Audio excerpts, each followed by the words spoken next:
Hey guys, okay, it's been a few weeks since I've been able to get back onto the inner rocker and all that in the last video from memory, because I've been editing it as I've been going. I've been breaking out the spot welds of this inside rocker here to make some repairs. Let me show you what I cut out of there. Right, this is the section of the inside rocker. I haven't gone all the way in, just we were having some rot on the inside corners here in various places. Here's that extension patch, the 4-inch patch for the long body, which I'm going to probably replicate that. It's just flanged in there, make it a little easier actually, build this in sections. And this is just kind of hacked out just to get it out of the way, to give me better access. And I'll show you what I've done. So if you can see that, I haven't got great lighting under here, but I clamped a piece of straight edge all the way along, and I run my cutting tool all along the edge here to give me a nice straight line. There's still a section here, then I can make my patch up. So let's get on and do that, and I'll get back to you. Alright, that's better. Got some better light on it now. So as you can see, I cut that straight edge all the way across there. This is the area where the extension extension for the long body is. So I'm going to bring this patch all the way.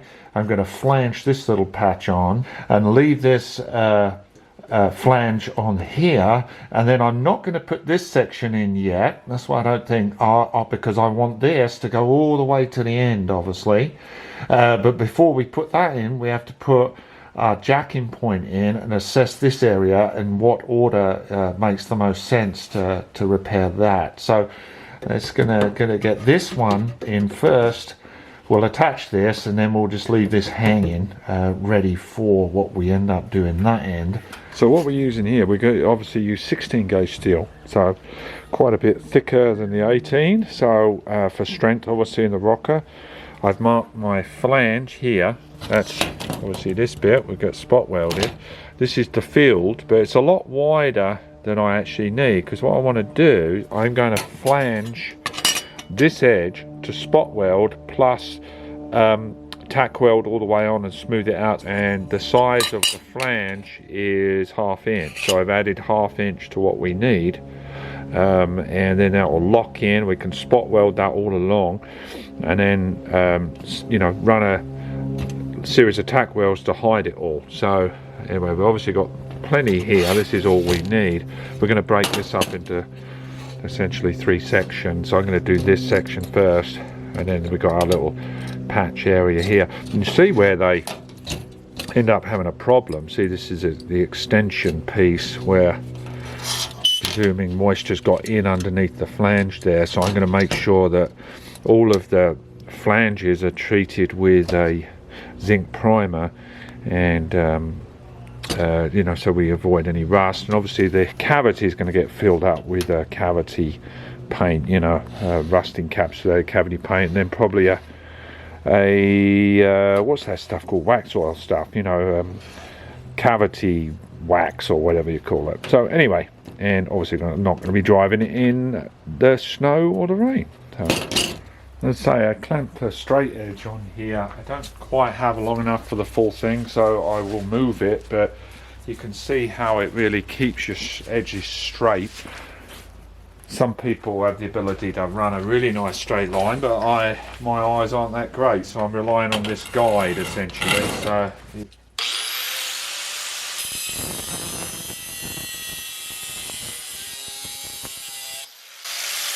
I don't try and go through too fast, you know, try and grind right through. I just run a line and just gently let the tool do it. So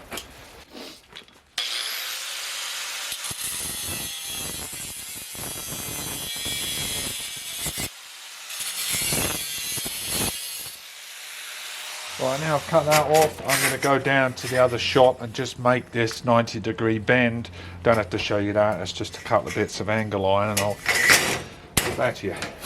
One more thing, this is the flanging tool I use. I bought one, a cheaper one, and it worked for a bit, but it's basically crap. As far as the name, it's from Sunex. It's about 65-70 bucks, but a much heavier duty one. So it's a nice tool though. Anyway, so it obviously punches holes for spot welding and flanges. I must admit, in hindsight, this patch that I put underneath there, it did struggle with the heavier 16 gauge. You had to go over it several times, and then I defined it a little more with a kind of a cold chisel as well. So it works best on 18 gauge. I probably wouldn't use this again on the 16 gauge. I'd probably do a back flange or something like that, just a wide strip, and spot weld it in. Right, with let me get the focus. Right, with a lot of faffing around, I was able to get this in. I got some Klinkos in here so I can take it in and out and get it back into the same place. A little trickier doing the flange on the 16 gauge, but I pretty much got it. I had to define it a little bit more with a piece of steel and just to define the line, because it wasn't quite getting flush. That's area there I can pull up a little better before welding. So I'm all the way up to the extension patch here now, so what I'm going to do is tack weld this in on this first, then we'll spot weld this edge, because this has got some movement here. I can play around with it to keep it straight, and I've got some extra material on this edge that I will cut flush with the outer rocker edge. So that's all coming in nice. Let's get that tacked in, and everything's treated with zinc primer, by the way, and get a few tacks on there, and then I can start removing the Klinkos and then put the little spots in as well. So moving to the outside now, I'll show you underneath what I've done. These are all obviously spot welded in, or rosette weld. You can see my section just hanging down, slightly proud. I can straight line that now, cut that in line with the original outer rocker, and then grind all these down and just make sure all the holes are filled. It's extremely solid now. It's all tied in nicely. You can see the slight joint there. That's where the little extension patch is, to try and keep it as close to the original as possible. I could have gone straight through, but that helped me keep it original and also make the repair patch a little smaller, a little less easier to manage, and fine-tune that. So let me dive underneath and I'll show you what I did underneath. Okay, I hope you can see that. There's my extension patch there, the 4-inch extension patch, and there's my 22-inch patch here I put in.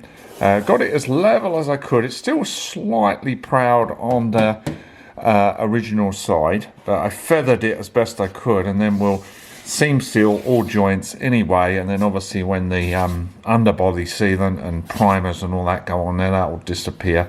As long as we've got good penetration, it's very solid, and like I say, it's it's got a flange behind there as well, so it's extremely strong. Got this one in, and we're going to finish off and put the jack-in point in, and then fill in the floor of the inner rocker, and then the outer, and I can work my way back up to the inner wheel arch, and then the wheel arch, and then the wheel well, the rusted wheel well at the back there. So, okay, and then we've got that section, that floor section to repair, where, of course, some time ago now, remember I made that section there, and that seemed like a very old repair now. So, all this floor, though, is in really nice shape. It's really good. Unlike the other side, where we've got some rust into the floor, which I'll probably end up having to replace the floor pan on the other side. But that's for another day.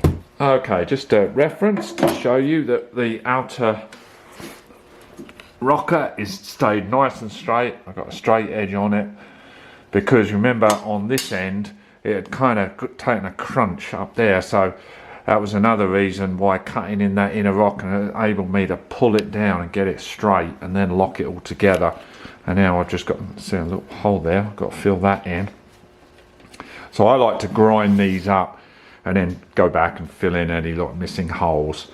But it's nice working with a 16 gauge, because you can really get good penetration, turn the heat up, and it's immensely strong. A little difficult to work with bending it and all that, but once it's in, it's strong as houses, I tell you. This whole repair actually took me a little longer than normal, and the main reason is, as you know, I've been on the engine and doing all that kind of work for some time now, and to get back into welding and get your mind orientated to this kind of work takes a little while to kind of get up to speed. Making the patch wasn't that big of a deal, But I tell you, I cranked that welder up, and could I get it to weld properly? I thought, there's something wrong with the welder, I'm doing something wrong. But I tried scrap and everything, it worked fine on scrap. As soon as I came to weld on the car, something wrong. And so normally it's bad earth, bad ground, and or dirty material. So I thoroughly cleaned everything, kicked and fussed around for a while to get it working. So I actually came away from it, going out with a cup of tea and kind of reevaluated what I was doing. And you know what it was? Just when you get into the welding, you start fiddling with the controls, and then you kind of get out of the basics in a way. So what I did, reset the machine to the suggested levels for the 16 gauge material. Straight off the bat, started to weld fine again. So it was a little frustrating yesterday when I was welding, but you got to stay patient, and best thing to do is come away from it, have a break, come back to it, and then it started to go well. So, and then in the next coming videos, we'll start finishing on getting all this tied up and finished, and then eventually turn the car around and get to the other side, which I've been kind of planning, and it's the big one. If you look back in some videos some time ago, you'll see the damage on that side is extensive, but nothing we can't handle with a bit of patience and thinking of our way through. Also, because there's so much metal to be removed on that side, I will have to stabilize the door apertures and make sure we don't get any problems, because obviously this is a unibody car.